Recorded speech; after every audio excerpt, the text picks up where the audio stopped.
Assalamualaikum warahmatullahi wabarakatuh.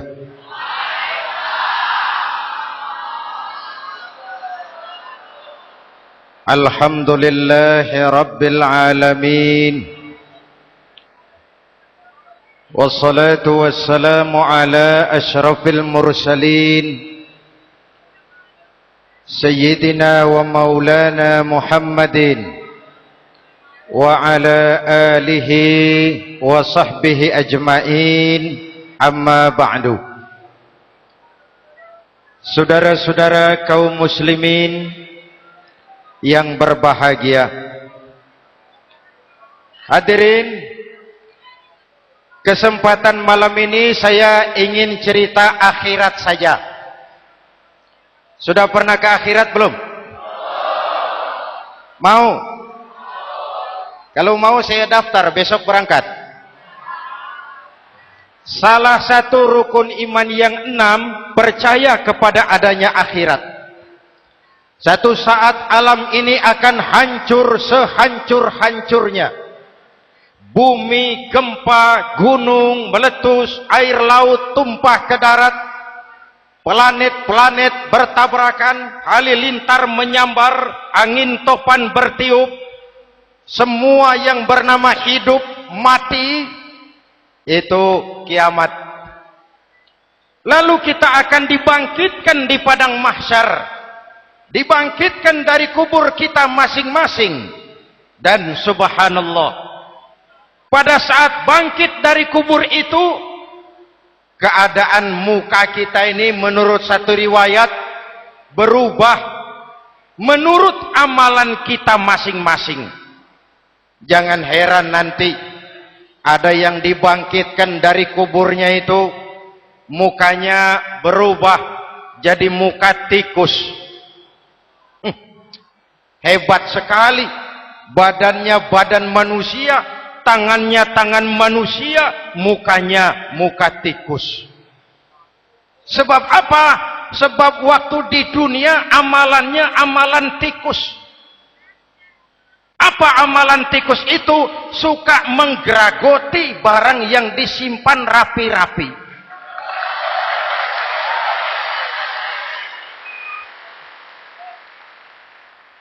Itu nanti koruptor-koruptor yang menggeragoti uang rakyat, itu nanti bangkit mukanya muka tikus. Na'udzu. Saudara lihat, oh ini yang geragoti uang rakyat mukanya muka tikus. Ada lagi yang bangkit dari kubur, mukanya itu berubah jadi muka harimau. Kenapa? Waktu di dunia amalannya amalan harimau. Apa harimau itu?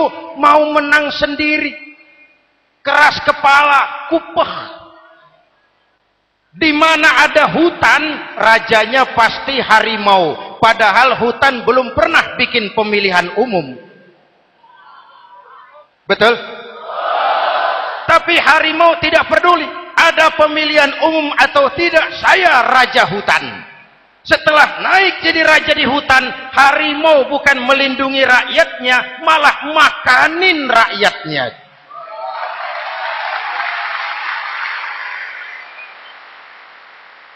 Orang-orang yang mau benar sendiri. Ada lagi yang bangkit dari kubur gagah, mukanya muka ketek. Sebab apa? Waktu di dunia amalannya amalan ketek. Apa ketek itu? Rakus, serakah, tamak. Coba, ketek itu kasih pisang, dimakan. Berikan lagi, pegang. Berikan lagi, kakinya yang megang. Temannya diberikan, masih dirampas juga. Ketek. Serakah. Kalau mental ketek masih gentayangan di republik ini, maka pemerataan cuman akan jadi dongeng. Kaum muslimin yang berbahagia, pada saat itu di akhirat nanti, setiap orang sibuk dengan urusannya sendiri-sendiri. boleh jadi setiap kita lalu akan dimintakan pertanggungjawaban jawab. Boleh jadi orang tua tidak sempat lagi mengingat anaknya, saudara tidak lagi sempat memikirkan saudaranya. Tiap orang akan dimintakan pertanggungjawaban jawab. Dalam kondisi seperti itu, Rasulullah mengajarkan sab'atun yudhilluhumullahu yawma la dhilla illa zilluh. Ada 7 golongan manusia yang di akhirat nanti akan langsung mendapat perlindungan dari Allah Subhanahu wa taala. Orang lain sibuk, dia tenang. Orang lain resah dan gelisah, dia ayem. Kenapa? Mendapat perlindungan dari Allah. Sebab ketika di dunia ia memberikan perlindungan kepada orang banyak. Siapa mereka? Mudah-mudahan kita termasuk salah satu di dalamnya. Mencari perlindungan Allah lebih-lebih dalam situasi sekarang ini. Pertama, imamun adil. Yang akan mendapat perlindungan langsung dari Allah adalah pemimpin yang adil. Sebab apa?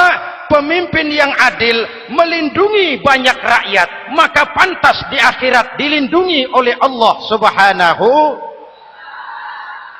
Kita ini kan zon politikan. Kita ini makhluk yang tidak mungkin hidup sendiri-sendiri. Untuk melaksanakan hajat bersama, kita memerlukan pemimpin.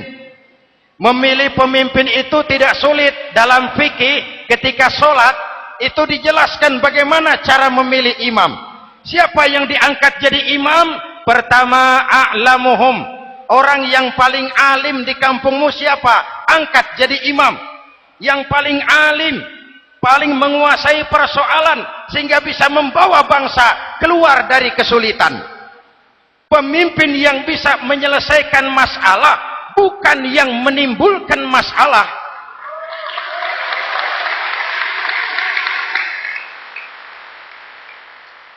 Apalagi kalau pemimpinnya jadi masalah, bagian dari masalah. Ini namanya pengurus jadi urusan. A'lamuhum. Pak, di kampung saya ada 2 orang, alimnya sama. Yang mana yang jadi imam? Afsahuhum, yang lebih fasih lidahnya, yang paling pandai menyuarakan aspirasi rakyatnya, punya sense of crisis. Yang satu alim tapi pelo. Yang satu alim tidak pelo, yang tidak pelo jadi imam. Kenapa? Tidak sah orang fasih bermakmum kepada imam pelo. Pak, ini imam pelo, makmum pelo semua, sah. Namanya kampung pelo. Aduh Pak, ini 2 orang alimnya sama, fasihnya sama, yang mana yang jadi imam? Aktsaruhum sinnan, yang lebih tua umurnya, senioritas baru dihitung. Lahirnya bareng Pak. Yang mana yang jadi imam? Awaluhum hijratan, yang lebih dulu tinggal di situ, yang punya semangat nasionalisme yang tinggi, yang cinta kepada bangsa dan rakyatnya. Sudah ada imam, sudah, ayo azan. Apa azan itu? Proklamasi. Salat mau dimulai. Sudah azan? Sudah. Qobliyah 2 rakaat. Qobliyah. Apa qobliyah itu? Dulu ada namanya Panitia Persiapan Kemerdekaan Indonesia. Qobliyah. Sudah qobliyah? Sudah. Luruskan shaf. Atur barisan yang lurus. Rapatkan barisan. Apa ini? Bentuk pemerintahan yang kompak, bersih, berwibawa. Jangan sesama elit saling tawuran.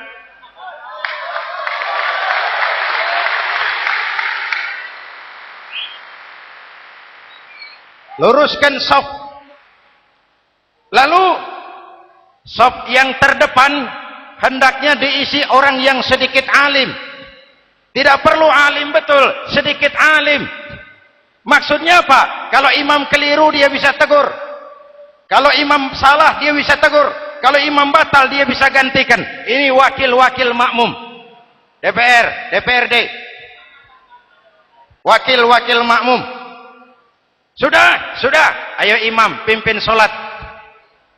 Sepakati dulu kita mau sholat apa, rakaatnya berapa, surah yang mau dibaca apa, pakai sujud tilawah apa tidak, supaya makmum tidak kaget-kagetan. Rakyat harus dikasih tahu pemimpinnya mau kemana, visinya apa, supaya makmum ikutnya ikhlas. Jelas? Hadirin yang saya hormati, kita memerlukan pemimpin yang adil, yang menaungi rakyatnya, sehingga dengan demikian nanti mereka akan dinaungi langsung oleh Allah Subhanahu. Mudah-mudahan Allah memberikan kepada kita rakyat dan bangsa Indonesia ini pemimpin yang adil. Saya yakin perjalanan waktu akan mengantarkan kita di mana orang-orang akan terbuka topengnya, sehingga akan jelas mana pembela rakyat, mana penyengsara rakyat.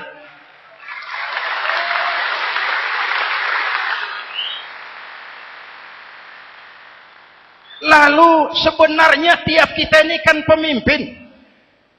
Pak Lurah pemimpin di kelurahannya, Pak Camat pemimpin di kecamatannya, kepala suami pemimpin di rumah tangganya, anak muda pemimpin bagi dirinya, dan setiap kita akan dimintakan pertanggungan jawab tentang apa yang kita pimpin. Marilah setiap kita berusaha menjadi pemimpin yang adil. Satu. Yang kedua, syab nasya'a fi ibadatillah, anak muda yang tekun beribadah kepada Allah. Amin. Remaja adalah masa depan kita semua. Akan bagaimana Republik Indonesia, bahkan akan bagaimana Islam di Republik Indonesia 20, 30, 40 tahun yang akan datang, anak-anak kita jawabannya. Jelas? Maka menghancurkan Islam tidak usah menyegel masjid, tidak usah menutup pesantren, tidak perlu melarang pengajian, cukup dengan meracuni remaja dan pemuda Islam, menjauhkan mereka dari agama dan ulama. Kalau mereka sudah jauh dari agama dan ulama, tinggal menunggu pergantian generasi.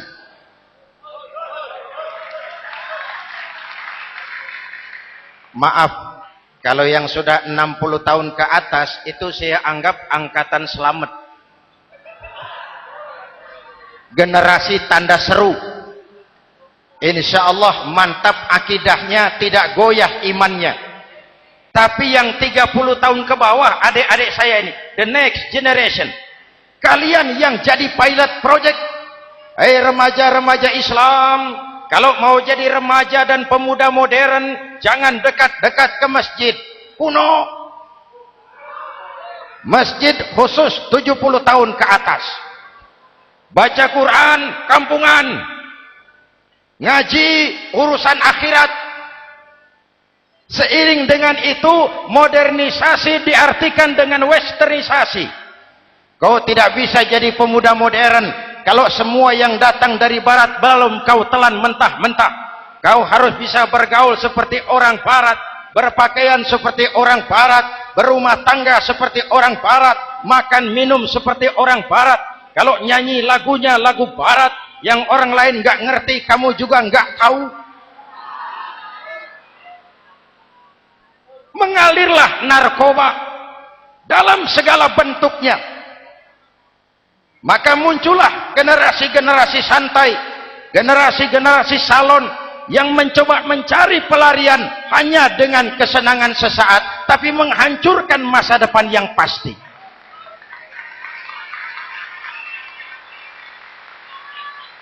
Maka mengalirlah free love, free sex, samenleben, hidup bersama di luar nikah alias kumpul.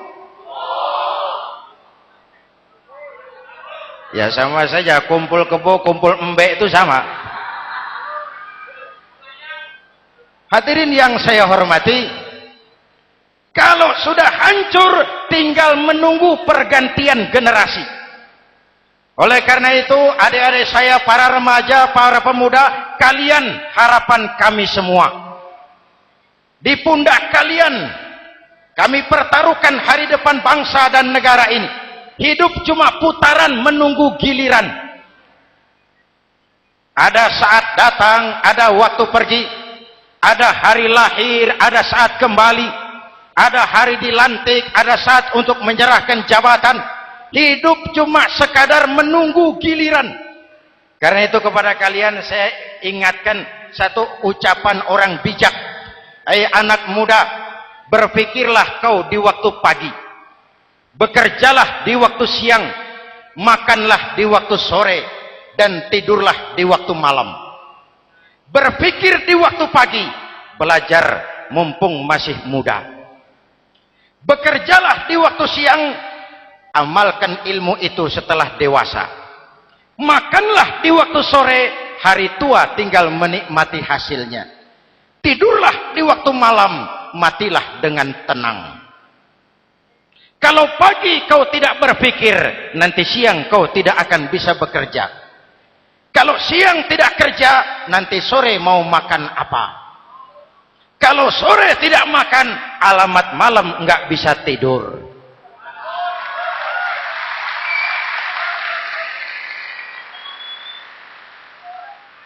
Kalau waktu remaja, waktu muda maunya santai-santai saja, dewasanya bingung. Kalau dewasanya bingung, hari tua terlunta-lunta. Kalau hari tua terlunta-lunta, matinya menteleng. Maka lebih baik makan singkong betulan daripada makan roti mimpi. Ayo, makan singkong betulan, makan roti mimpi, lebih bagus mana? Lebih bagus makan roti betulan. Kalau perlu, lebih baik sekolah sambil dagang koran, sekolah sambil parkir mobil, sekolah sambil semir sepatu, daripada petatang peteteng tanpa prospek hari depan yang ada artinya.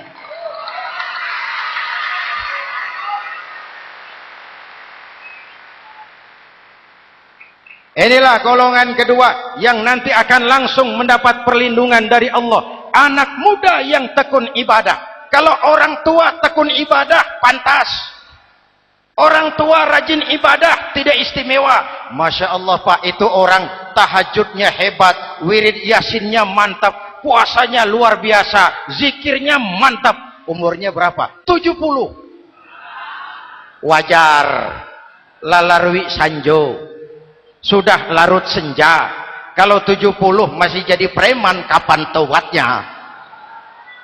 Tapi kalau ada anak muda, darahnya masih mengalir dengan panas, keinginannya masih sejuta khayal, dia bisa salurkan di jalan Allah, itu amat disukai Allah, dan itu akan mendapat perlindungan langsung dari Allah Subhanahu.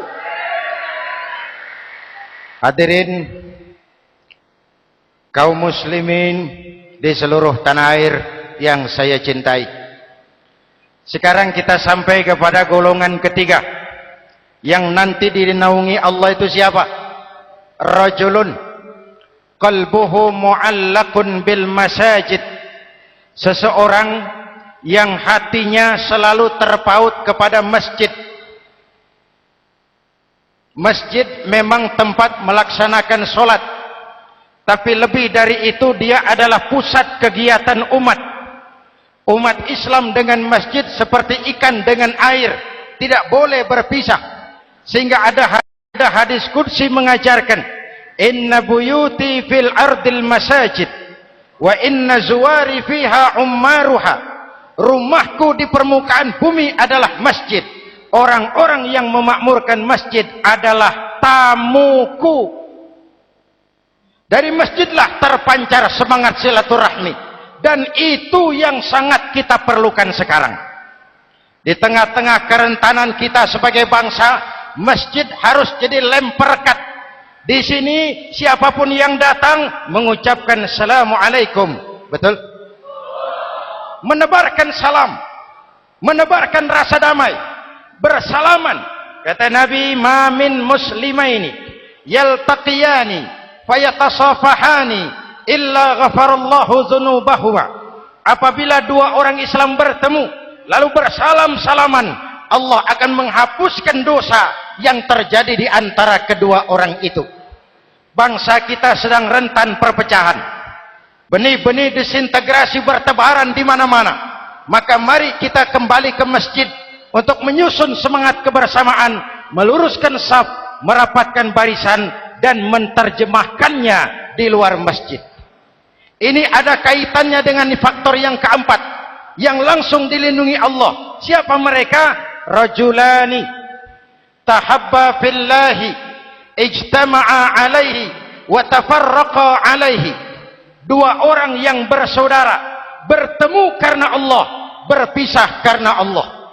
Itu akan dilindungi langsung oleh Allah di hari akhirat nanti. Dua orang bersaudara, bertemu karena Allah, berpisah pun juga karena Allah.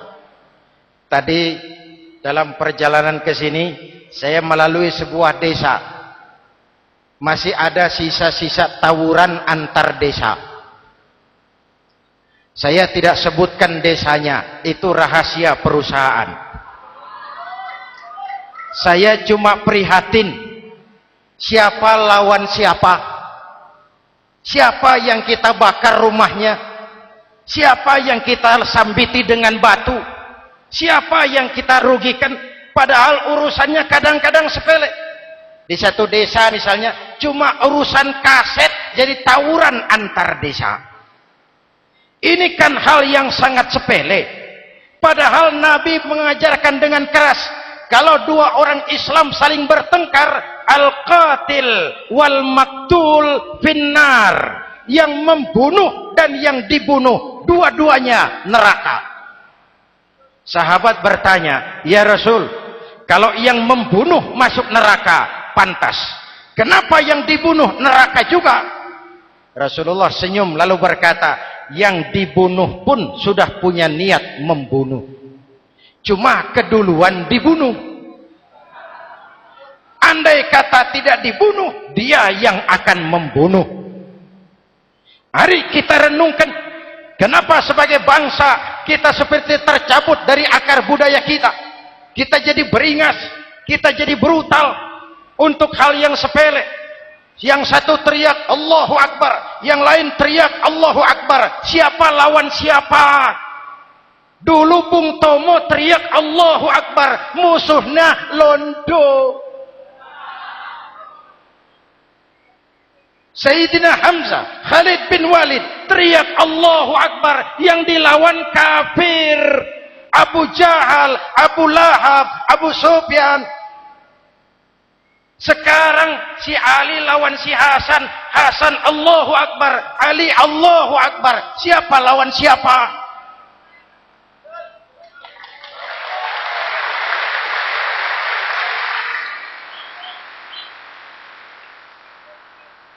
Kenapa kita jadi begitu mudah menggunakan nama Tuhan untuk melampiaskan ambisi pribadi? Kenapa Allahu Akbar yang begitu sakral kita lepas cuma untuk pelampiasan sebuah dendam?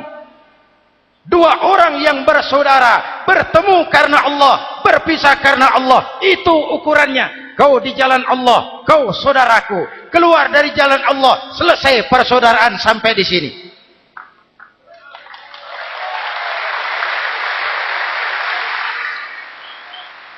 Hadirin, lewat mimbar ini saya kembali menekankan, mari kita pelihara kerukunan. Pertama, rukun antar umat seagama, sesama muslim harus bersatu. Yuk, kita rukun yuk. Kita kompak yuk. Kita bersatu yuk. Sesama muslim, kaos boleh berbeda, boleh. Jaket boleh tidak sama, silakan. Paham politik boleh berbeda, boleh. Kau lewat sana, saya lewat sini, nanti kita ketemu di sana. Betul? Mari lapang dada menerima perbedaan, tetapi mengarah kepada satu tujuan yang sama. Walaupun bineka, kita ini tunggal. Seperti dilatih di masjid ini. Dua orang yang bersaudara, bertemu karena Allah, berpisah karena Allah. Hati-hati, di masyarakat sekarang ini kan lebih banyak tukang kompor daripada tukang lem. Tahu tukang kompor? hangati sana, panasi sini, bakar sana, sulut sini, terbakar kita, dia lari tepuk tangan. Udah capek kita rakyat diobok-obok, udah capek kita rakyat dialamatkan, dijadikan address. Semua kalau pidato demi rakyat, untuk rakyat, buat rakyat, padahal nggak pernah kenal sama rakyat. Kita cuma jadi alamat. Mari kita kokohkan akar kebersamaan. Kita sama-sama anak Ibu Pertiwi. Di negeri ini kita dilahirkan. Air negeri ini yang kita minum, udara negeri ini yang kita hirup. Kalian remaja, kalian pemuda lebih bertanggung jawab karena kalian anak Ibu Pertiwi. Hadirin yang saya hormati, maka tetaplah jaga semangat kebersamaan. Ini yang keempat. Yang kelima, rajulun zakarallaha khalian fafadat ainahu. Seseorang yang mengingat Allah dalam kesunyian lalu berlinang air matanya. Tengah malam, dikala orang sedang tidur, dia bangun munajat, gemersik tikar tersentuh tangan, laksana lambayan tangan malaikat maut datang hendak merenggut nyawa. Terbayang dosa yang pernah dia kerjakan, air mata berurai membasahi pipi tanpa terasa. Orang yang munajat semacam itu nanti langsung mendapat perlindungan dari Allah Subhanahu. Saya pernah baca hadis qudsi, merinding bulu kuduk saya mendengar hadis qudsi ini. Terbayang Indonesia saya, Indonesiaku, Indonesiamu, Indonesia kita semua. Apa kata Allah dalam hadis qudsi? Inni la ahammu bi'azabi ibadi. Kadang-kadang aku muak melihat tingkah laku manusia. Aku kepengen turunkan azab. Kalau azab turun di bumi, kita sudah merasakan banjir di mana-mana. Manado banjir, Sumatera Barat banjir, Jambi banjir, Bengkulu, tanah longsor di Purworejo, Cilacap banjir, Sukabumi gempa, Pandeglang gempa, ekonomi terpuruk, antar kampung tawuran, antar elit di atas tawuran.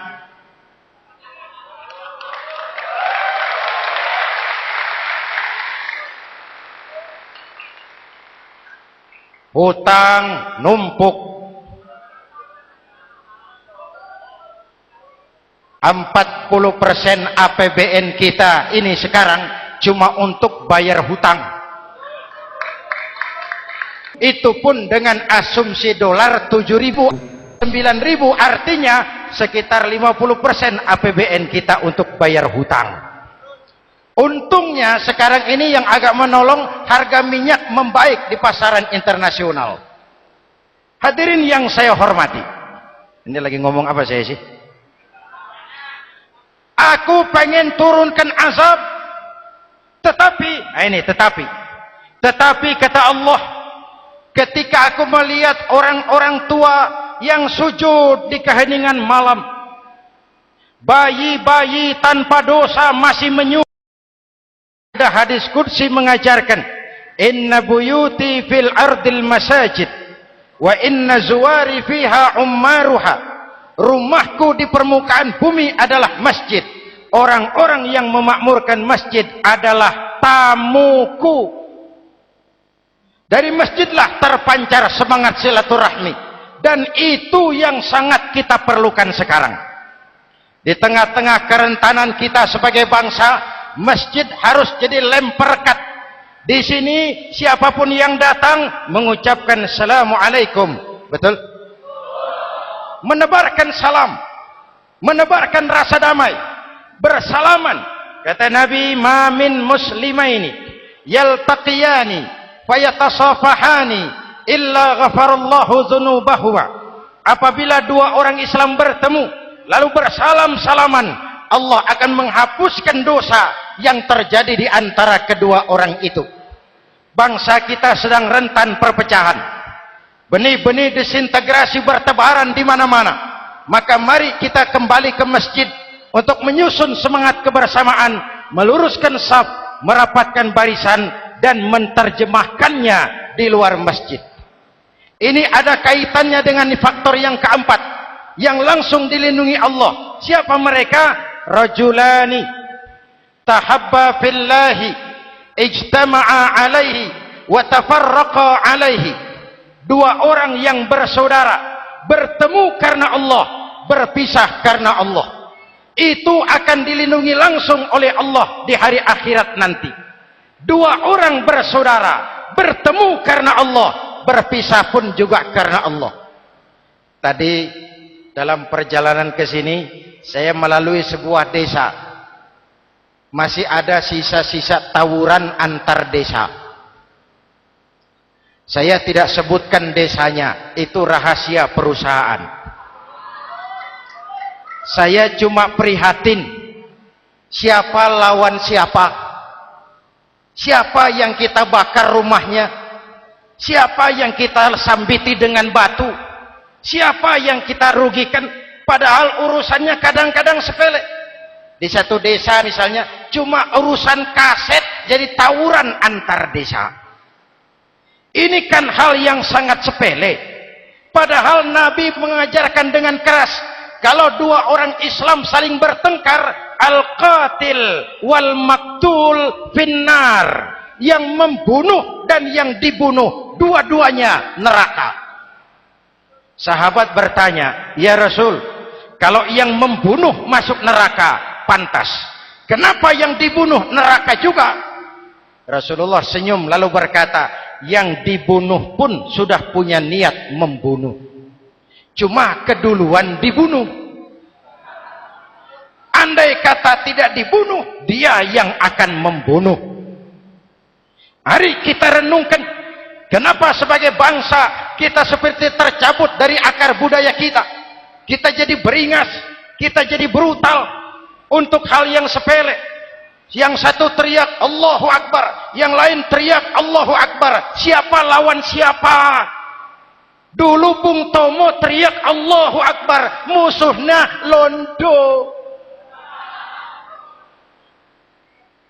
Sayyidina Hamzah, Khalid bin Walid teriak Allahu Akbar, yang dilawan kafir. Abu Jahal, Abu Lahab, Abu Sufyan. Sekarang si Ali lawan si Hasan, Hasan Allahu Akbar, Ali Allahu Akbar. Siapa lawan siapa?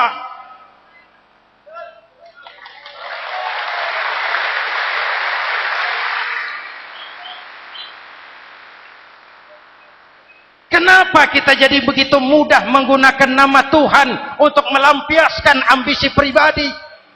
Kenapa Allahu Akbar yang begitu sakral kita lepas cuma untuk pelampiasan sebuah dendam?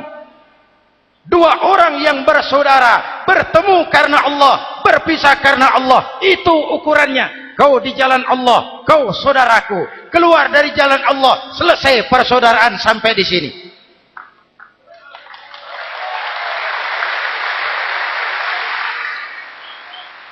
Hadirin, lewat mimbar ini saya kembali menekankan, mari kita pelihara kerukunan. Pertama, rukun antar umat seagama, sesama muslim harus bersatu.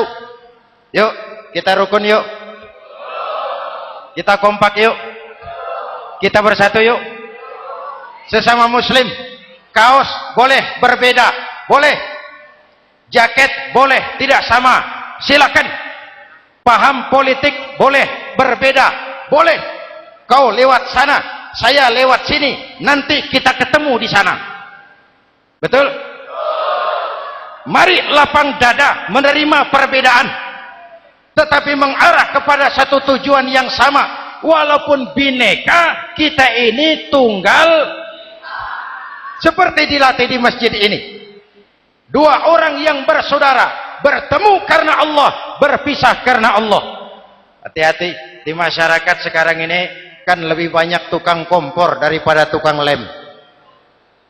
Tahu tukang kompor?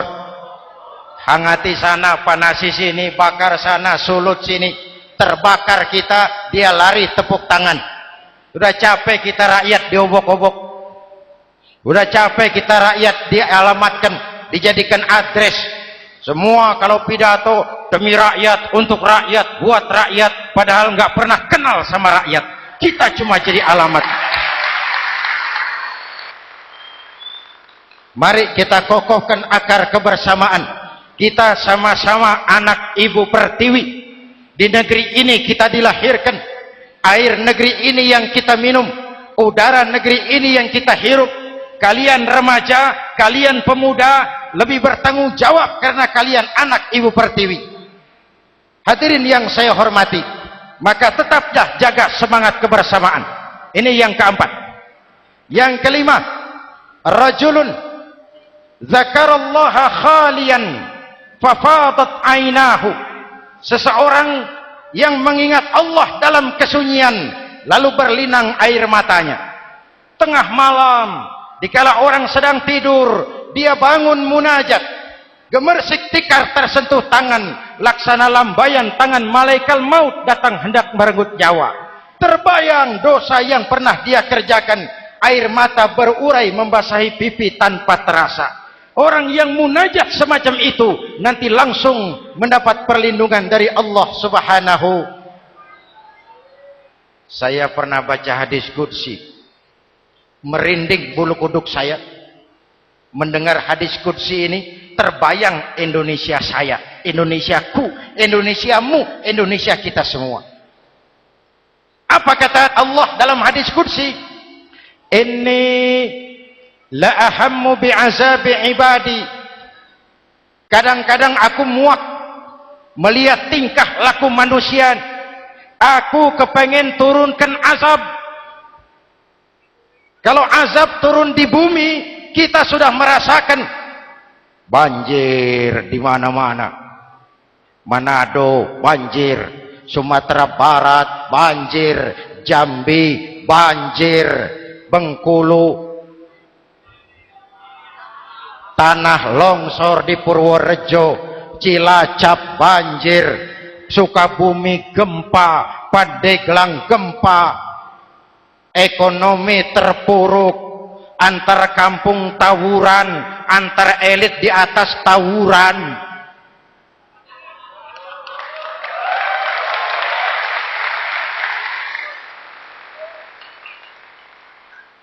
Hutang numpuk. 40% APBN kita ini sekarang cuma untuk bayar hutang.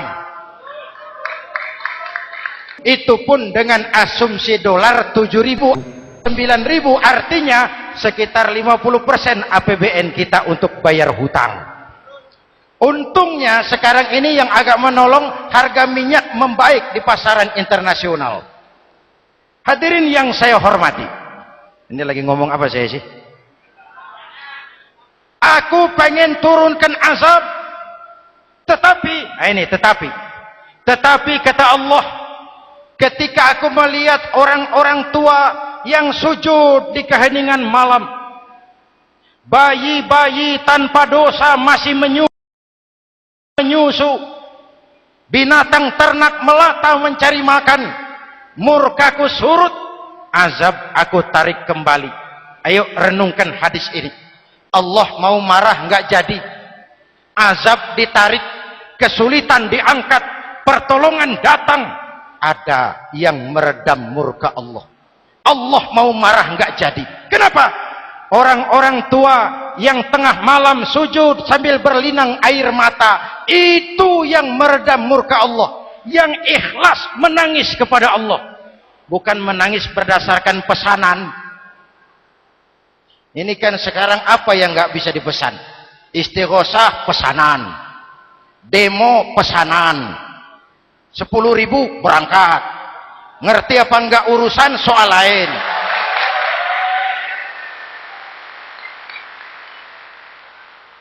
Jadi bukan demonstran, pekerja demo. Orang tua yang ikhlas nangis kepada Allah di keheningan malam, kita hutang jasa kepada orang-orang tua yang ikhlas seperti itu. Itu yang menjaga keselamatan bangsa. Allah mau murka nggak jadi. sepanjang masih banyak orang-orang tua yang sujud di tengah malam. Amin. Yang kedua, bayi tanpa dosa masih menyusu. Tanpa dosa. Binatang melata mencari makan. Sekarang bagaimana kesulitan, gak mau panjang. Mengamalkan hadisnya terbalik. Yang disuruh itu orang tua tengah malam sujud. Bayi tanpa dosa nyusu. Sekarang ini orang tua tengah malam nyusu. Bayi tanpa dosa dibuang ke tempat sampah. Akibat pergaulan bebas, bayi tanpa dosa dibuang ke tempat sampah. Orang tua tengah malam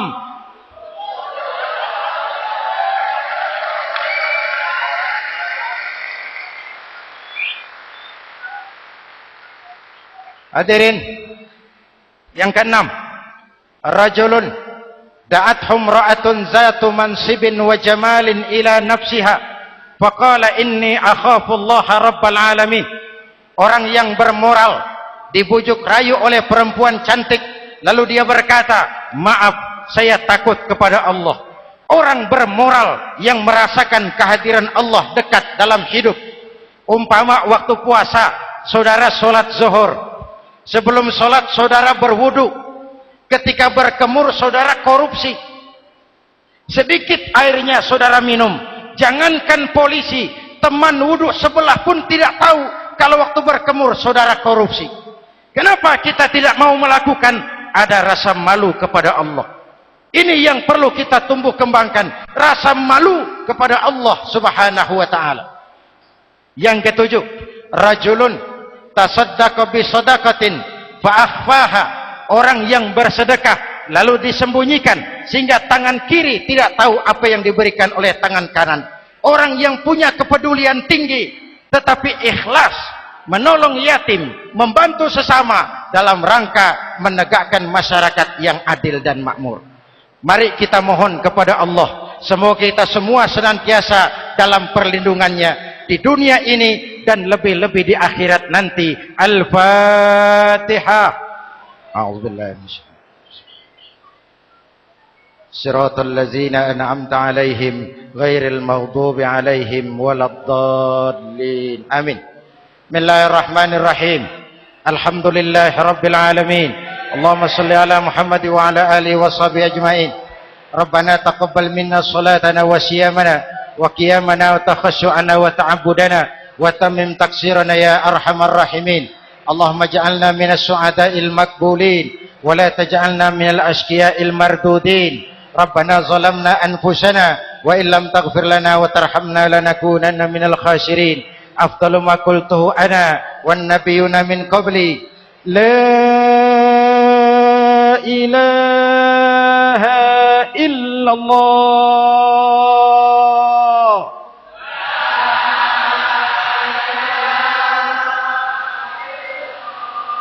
La ilaha illallah.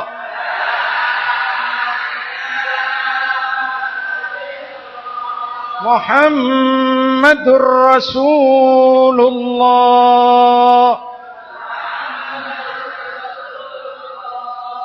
Kalimatu haqqi